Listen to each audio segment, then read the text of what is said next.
interested in is wisdom. A giant mass of observation, experimentations, and descriptions exist about magnetism, as well as atomistic theories about same, but descriptions are not explanations. And the convoluted nonsense around magnetism both paints Mother Nature incredulously as a psychotic lunatic, but also affronts credulity, and is a profane insult, premise-wise, to Occam's razor and the simplicity of cosmic mechanics and field theory. I want you to take a look at this closely, and we'll talk about it in a second here. 100% of the visible universe and much of the invisible universe is due solely to magnetism. Both space and times themselves are the offspring of divergent centrifugal force vectors, which are magnetism denotatively. Your TV, cell phone, car, computer, hard drives, absolutely everything you touch or use every day is run off of either permanent magnets or magnetic fields or powered by them as their source. However, there is not a branch of science on this earth that has ever defined what a field is or what magnetism is. There's instantaneous action at a distance, and what mediates it has never been explained. We use, replicate, make, and utilize magnets in every corner of the earth, yet all we have are pathetic descriptions of magnetism, but not a single logical or rational explanation of what magnetism actually is. Certainly so, further still, these absurd particle fantasies of the cult of quantum, as I like to call it, cannot be enjoined by even halfway intelligent minds. Of course, in reality, a field is nothing other than an ether perturbation. Plain and simple, if that manifests as transverse, longitudinal, or toroidal formation, doesn't matter. We call this zero-point energy, the ether, or pure denotative inertia with no Cartesian value. None of this matters. We're talking about the field itself before being empirically manifest as a field modality or ether modality, be it the ether and stress restraint, the dielectric, or the ether and loss of its inertia. The dielectric field, which is magnetism, or self-replicating longitudinal pulse propagation in the case of electromagnetic radiation, which in reality is just a coaxial circuit of transversing electrical and magnetic around a longitudinally propagating pulse perturbation. The nature of the EM, transverse electromagnetism, which is a coaxial circuit. And by the way, I wrote this lecture, this was not extracts from my 4th edition. I wrote this lecture specifically for the lecture to be presented. Well, obviously these are all premises included from the 4th edition within this lecture. I did write it specifically and openly as the lecture itself, autonomous from the 4th edition of my book. I'm always shocked to hear that Tesla figured this stuff out first, or so-and-so did, like Victor Schauberger or Walter Russell. Well, really, I have every book ever written on magnetism, and nobody explains magnetism nor what a magnet is denotatively. Nobody.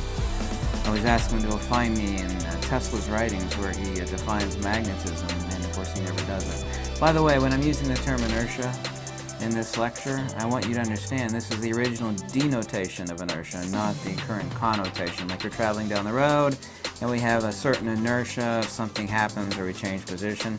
That's current connotation of inertia, not the original denotation. We can say the ether or non-Cartesian energy, but the true original definition of inertia as it was originally used. It amazes the common person's mind to know that while magnets are in everything we use today, honest minds will confess we don't know what magnetism is, nor how action at a distance works. What defines a magnet? What defines what is magnetism? I'll explain all of that very shortly here in the coming sections. I'd like you to take a look at these two illustrations. These are underneath the supercell. Over here we actually have one side of a magnet, or so-called pole.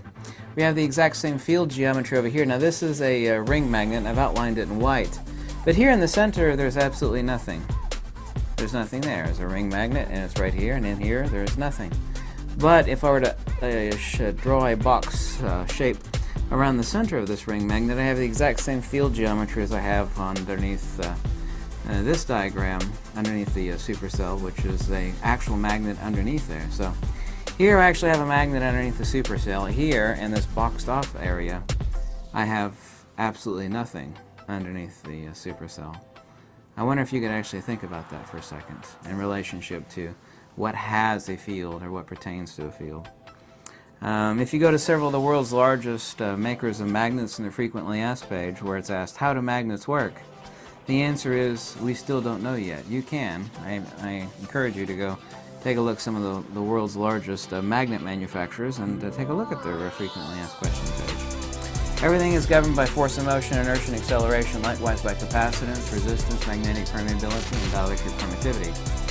Circumferentially so by ether hysteresis. Here we're actually looking at the magnet underneath the supercell. Now I can tell this is the south pole of the magnet because with a well-defined bowl-shaped formation as well as the brighter side here that I can tell that there's a phase variance due to geomagnetic precession, which is necessitated at a ratio, which is also a golden ratio incommensurability between the two at a rate of 1 to 5.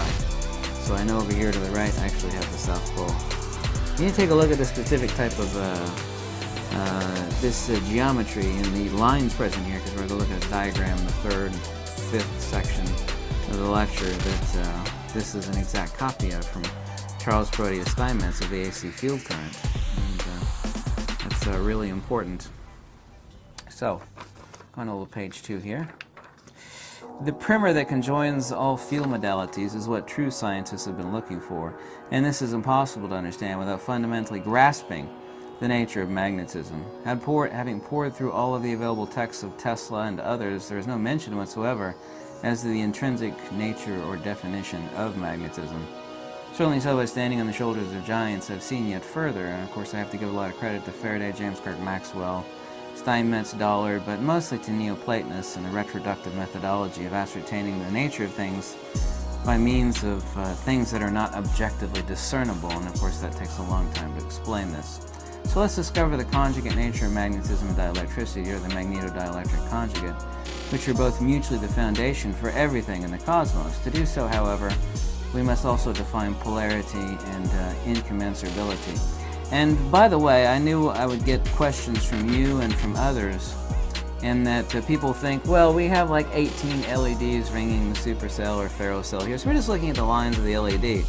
That's not so. I've used 2 other devices, one of which I have over here. I've shown it to you in another video where I actually use the sun as the point of illumination, actually drawing just a single source light into the supercell, as well as using microscopic fiber optic continuous lighting systems so that there are no pinpoints of light. So we're not looking at lines here, the exact field parameter diagrams and the interlacing magnetodielectric construct of destructive interference lines, as we refer to it, and we'll discuss lines of force in the third section here, are exactly identical whether using LEDs or continuous lighting like fiber optic or the sun, because I have done that.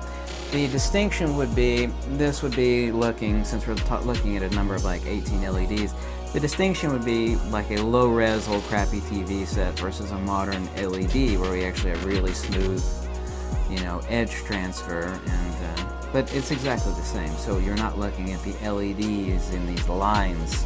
That's easily discounted. By the way, it's my discovery that birds navigated. We've always known for decades now that birds navigated and other creatures via magnetism, whether they be colorblind or not. But it's impossible, and I knew this for ages, and I'm a bit of a bird lover myself, that birds do not navigate directly via magnetism. The navigation that birds actually use is looking at the phase shift, whether they be colorblind or not, of the light towards the north hemisphere or towards the south, whichever way they're pointed. And so what they're actually doing is they're navigating via magnetism, not directly, however indirectly due to the phase disparity that it actually sets up, and I'll show you an example of that here soon in the next edition, or the next chapter, or the third section of this lecture, where we have a phase shift, and actually this causes rarefaction or compression, which actually causes the light to turn blue or to turn red due to that phase shift due to geomagnetic precession, which is necessitated. So the birds are navigating via magnetism, but not directly, rather indirectly. So that was a really important discovery that I made, and I'm actually proud of having made that discovery, because there's no explanation out there of how birds navigated via magnetism. We knew it was via that, but not directly, however indirectly. By the way, proportionality between the phase shift and several other arenas, some of which are too deep to go into, and I have the equations and the diagrams that I'll bring up, is always the proportionality of the golden ratio due to geomagnetic precession and the magnetodielectric phase, which is necessitated for a 3-dimensional force vector.